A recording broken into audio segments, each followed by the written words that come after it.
Well, in the industry of, promoting business success and working with entrepreneurs, the biggest myth is that the entrepreneur has to work their butt off, 24/7 and be a hard worker, put in long hours and, be kind of like a slave to the business in order for the business to succeed. And that's false because that's an example of somebody who's working hard, but not necessarily smart. The smarter you work, the less time you have to put in. And that goes back to, using tools like systems and leverage and teams and culture and getting your performance tracking done so that you can work on your business instead of in it. And then you don't have to be there all the time.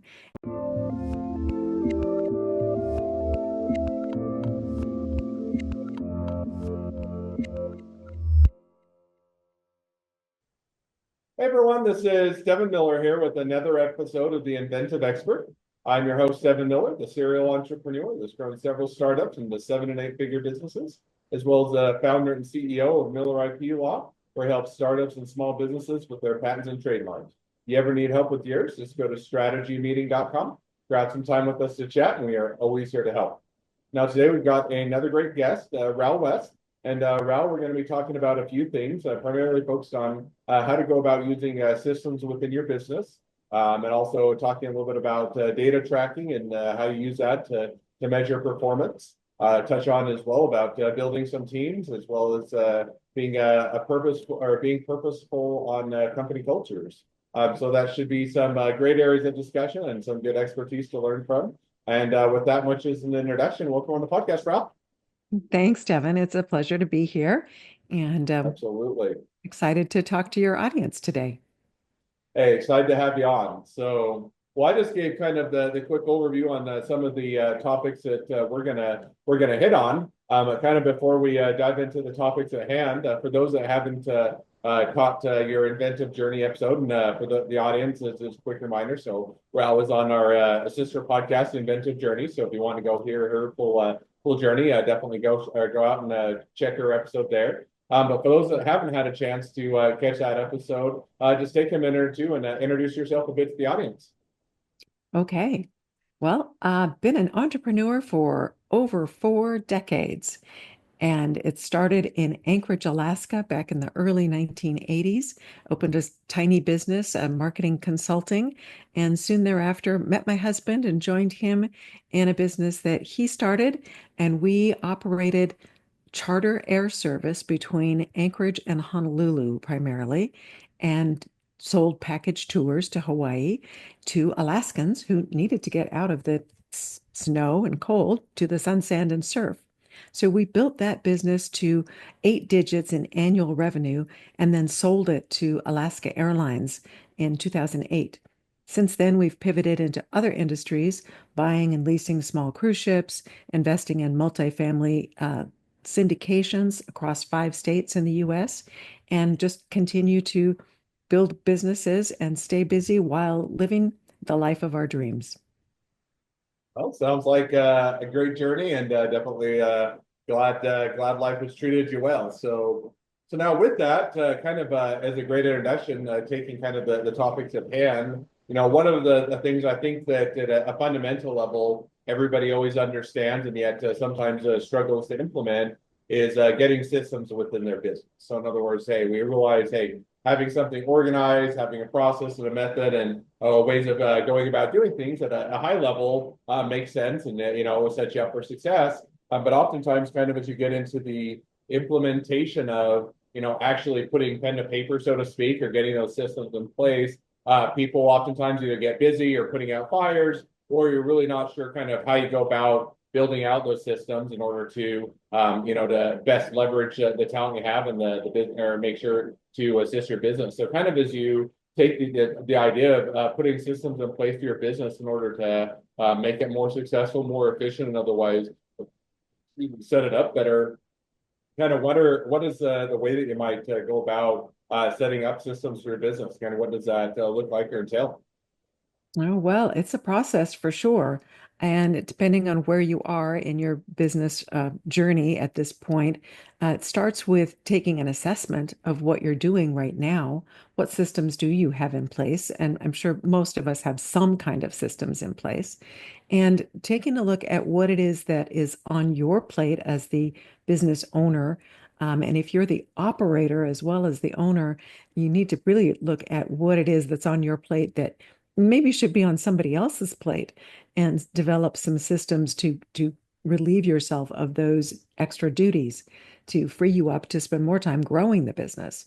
So you start with taking stock of your tasks every day, every week, every month, figuring out what you can delegate. Whatever size team you have, there's usually something that you can delegate, even if it's to a virtual assistant. And the easiest way to do this is to really start documenting all of the tasks and processes and procedures in your business. Means write them down. Now, whether that's on your computer or on a piece of paper, it doesn't matter, but you really need to document all the steps that need to be taken. And when you do this documentation, then it gives you a framework for teaching someone else how to do it. So step Hmm. by step, and one step at a time. It did take us years to develop all the systems that we needed to be able to walk away from the day-to-day operation of our business and let our managers run it for us. But that's because we had set up all the systems, the data measurements, we had a strong team, we had an amazing culture, and that was all part of the plan to get us out of the day to day. No, I think that's definitely a great, great insight. Now, maybe diving into it a bit, because I think, there are sometimes maybe unwritten systems or written systems or things that you do just kind of out of force of habit or because that's the way that you always started out doing it and you never really did or thought it through and you just had to get it done, so that's what you pursued. And so if you're looking at and say, okay, you've got maybe a startup or a small business, it could be whether it's or maybe has two or three people, a founder or a few co-founders, maybe an assistant or two, and you really haven't ever taken the time beyond kind of just looking at or getting the business going and filling the needs, haven't really looked at the systems that are in place or kind of how to optimize them. What is a starting point? Because I think sometimes people get a bit overwhelmed as to, hey, what do I look at or where do I start or what system should I think about, or do I go through and just write out my day, or do I go through and say, here are the top priorities or the things that are eating up the majority of my time, or kind of where is the Yeah. starting point for kind of looking to get or systematize that a bit more? Well, I think you just said it, is that the starting point is very basic. Just start looking at each day and what do you spend most of your time on? And, make a list and take an assessment of how many hours you spend, managing your emails or answering questions that your team has or that customers have. And how can some of those tasks be grouped together so that they can be handed to someone else? How can you use automation to make things smoother? Nowadays, it's so easy to use like AI to help you even organize your inbox and your emails so that you don't have to look at every single email. You can teach an AI app to segment and organize your emails into categories and groups. So yes, it starts with the very basic, simple, what am I spending my time on? What are the processes? Do we have a system at all for taking an order or for finding a new customer? What are the steps that we ordinarily take? And get that in writing so that A through Z what you're doing to accomplish each of those tasks. Or what is the process to create your product? Whether your product is a service or whether it's an actual material item, you have to know what goes into creating that product. And then there's all kinds of systems in terms of following through, finding out how your customers are receiving your product. Do they like it? Are they happy? Are they delighted? Those require some systems as well. So I teach the development of systems in a number of categories. First, it's, just understanding what a system is, and then you look at, creating your data reports, your measurements, what kind of performance are you tracking, and how often are you reporting these, whether it's daily, weekly, monthly, or quarterly. And then you go into how are you using leverage As I mentioned, automation is a great form of leverage. Having somebody to delegate to is a great form of leverage.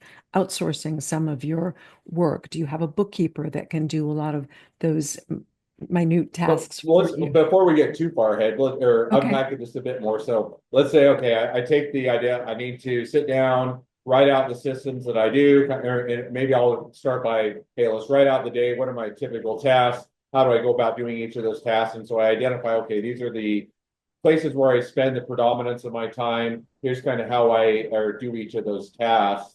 Now, just simply writing it out without, or doesn't change the task other than maybe it makes you think it through. But now, let's say, as an example, I take I'm a B or a business or B2C, so I have direct to consumer. I sell products, I fulfill orders, and the majority of my time is either or doing at let's say putting out content or interacting with customers as far as taking orders and then fulfilling those orders are the three main activities I do. So now what do I do from there? If I've written out each of those activities, how do I select between them, which ones I might optimize, and how do I even identify kind of ways that I can optimize them?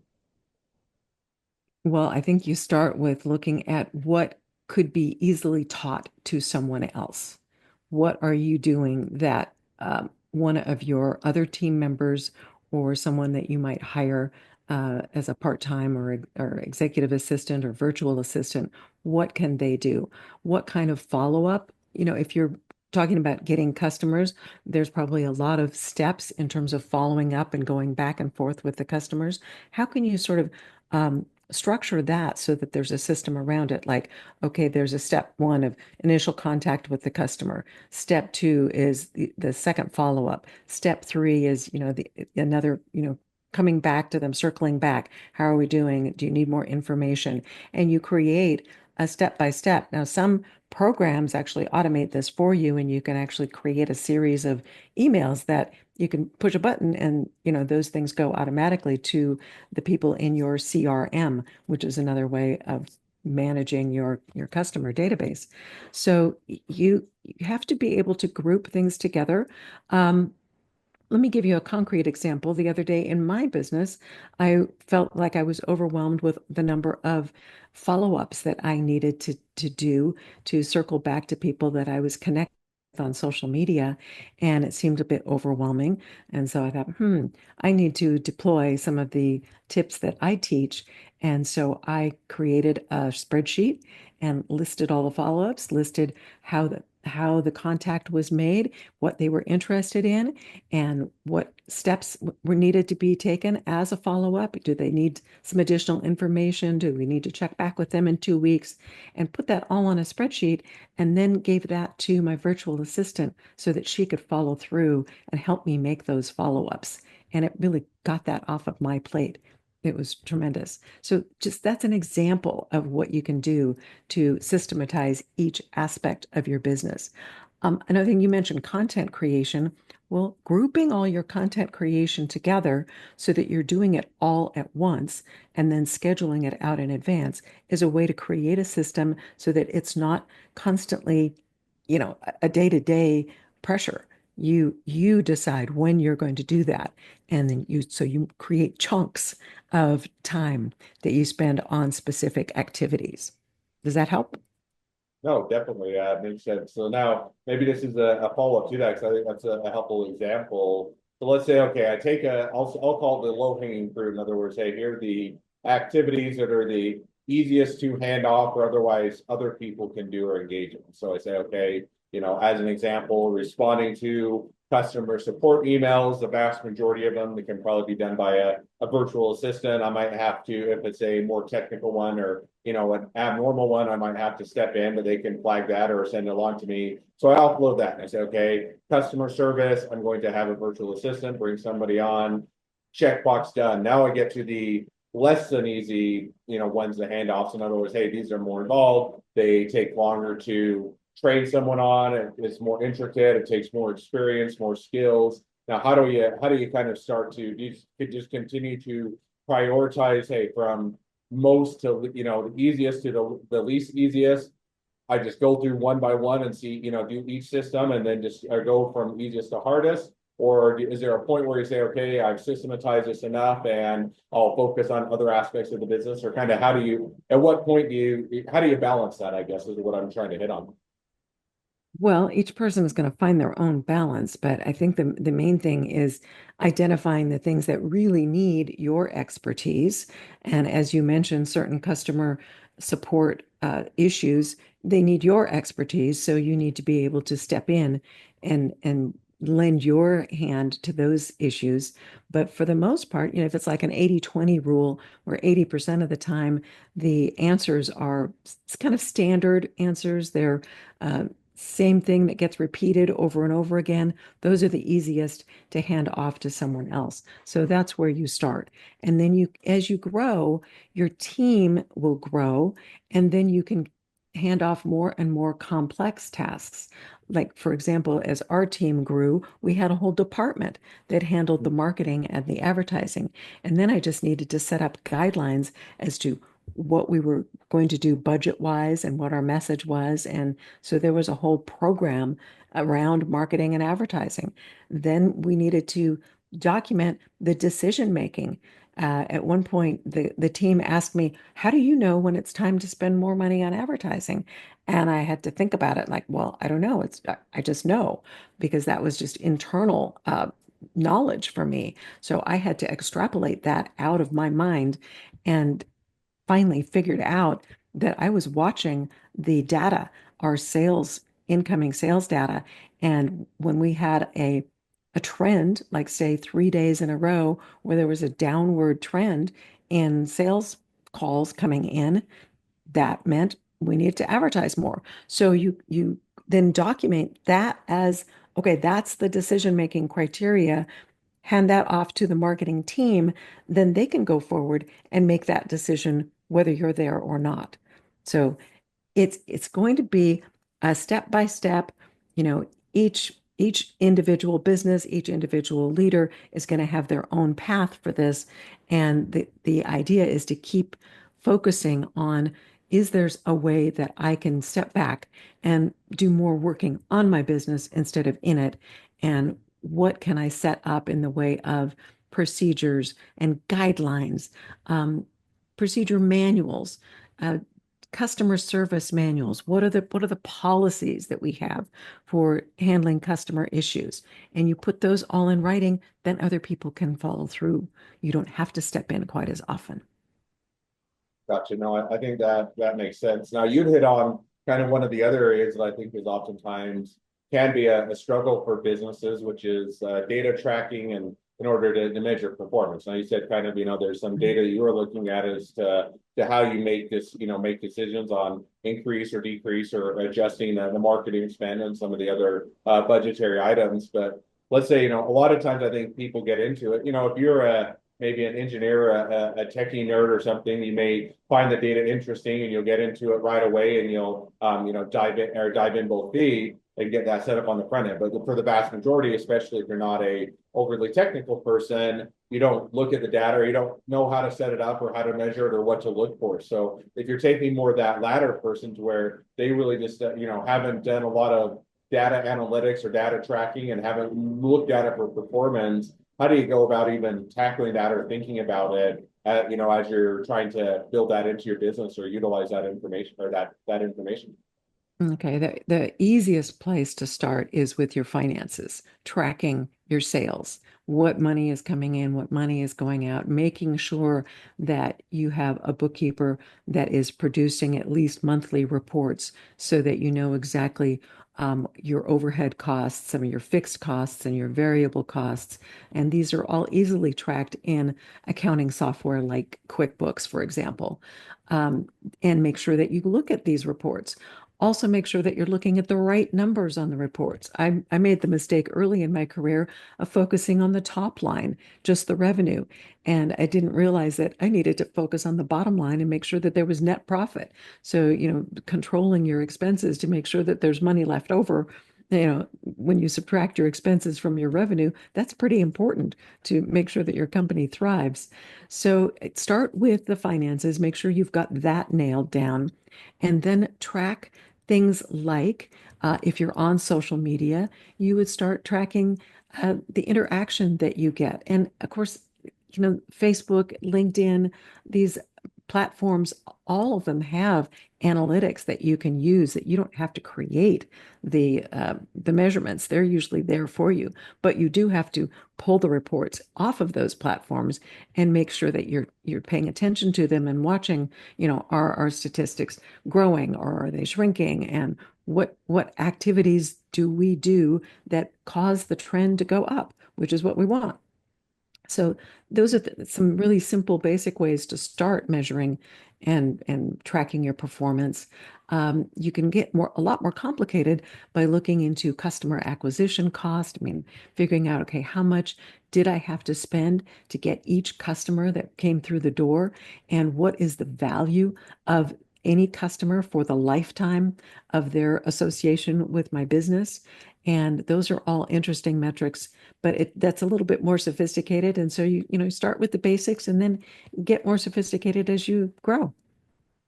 No, that makes sense. And so maybe just as a follow-up to that. So if you're to say, sounds like finances, understanding kind of where the money's coming from, where the money's going, kind of what the spend is, a great place to start. And I'd agree, or understanding the money or the money aspect of your business is always probably the basic or the ones that can be or lend a lot of benefits. Now, let's say you get that in place, you'd hit on maybe a couple other ones, customer acquisition costs. Are there other data or pieces of data or performance metrics that you oftentimes should be continue or should be or thinking about or looking into as you continue to build and grow out your performance Yes. monitor? Yes, well, I'd recommend that you start tracking your customer satisfaction. One way to do that is to start paying attention to the number of returns or complaints or customers where you need to do a refund because they weren't happy. You certainly don't want that metric to grow. So you want to make sure that you're focusing all of your activities to make sure that those customers are happy and satisfied. And of course, that will grow your customer value or lifetime value for each customer. If they become a repeat customer over and over and over again, that's what you want. So you might want to also track, how much revenue are we getting per customer, and have some kind of software that will track, customer A has bought this, and this, and so many times a year they make a purchase, or so many times every 2 years or 3 years. So you get some kind of trends per customer. And that can help a lot with helping you decide how you're going to market and how you're going to produce your product. What product do they really want? Ask your customers. Those are some pieces of data that are very important. And oftentimes I think that's overlooked. We just go along and assume that, the customers are happy. Well, I don't think that we can assume that. I think you have to actually ask them and collect that data and then measure it and say, okay, our rating score on, whether it's Yelp or Google or whatever other review type of platform there is, are we getting good scores? And how can we improve our score? That's, another way to track some customer satisfaction data. No, that makes perfect sense and sounds like some great metrics to track. Now, not exactly what we talked about or hit on beforehand, but one of the ones that kind of came to mind as you talked through that, and kind of dovetails into one of the other topics that we've discussed a little bit before the podcast, which is also looking at whether it's kind of employee engagement, keeping people, having the right culture, having kind of the right, building that team out. Now, is that something that is, on the purposeful building out the team? Is there metrics that go along with that, or is there something that you should be measuring? Is that more of a gut feel or overall success, or harder to measure, or kind of? I know it's a little bit of a dovetail, but how do is there ways that you can, as you're looking at data and performance and measurements and that as you're building out the team, as you're building the company culture, things that you should be looking at from that perspective as well? Yes, that's a very good point, Devin. Uh, you can do satisfaction surveys of your own team and ask your team what they like and don't like about working with your company. And you can take a look at metrics such as employee retention. How long do they stay with your company? If you're churning through employees or subcontractors, whatever you have, and you're having to replace team members every 6 months or a year, whatever, that can be very costly because you're spending a lot of time and energy and money training these people. And if they don't stick around for a while, you're spinning your wheels. So keeping track and kind of keeping score, if you will, on how happy your team members are and how long they stay with you, that's a very good metric to track. So yes, and you can also track things like sick days. How many of your employees are, taking a, a couple of weeks of sick days a year, or what is your uh, absentee factors? That can be another very big, significant piece of, keeping your company going and making sure that you're able to service your customers. If you've got people who don't show up at work, that's a problem. So you might want to track that too. No, that definitely makes sense, and that almost sounds like kind of dovetails into in a maybe a roundabout way, so to speak, or maybe more direct. Also, whether or not you're being successful in building that company culture. So not only are employees are showing up, and whether they're sick or working the whole time or otherwise not engaged, seems like that's also kind of a indication as to whether or not you are hitting the metrics you want to on the culture side, as far as whether or not employees want to be there, whether or not they're building up the company and enjoying work, or whether or not they're looking for ways to do something else or to otherwise get out of doing things. Is that a fair assessment? Yes, absolutely. And that's a great point as well.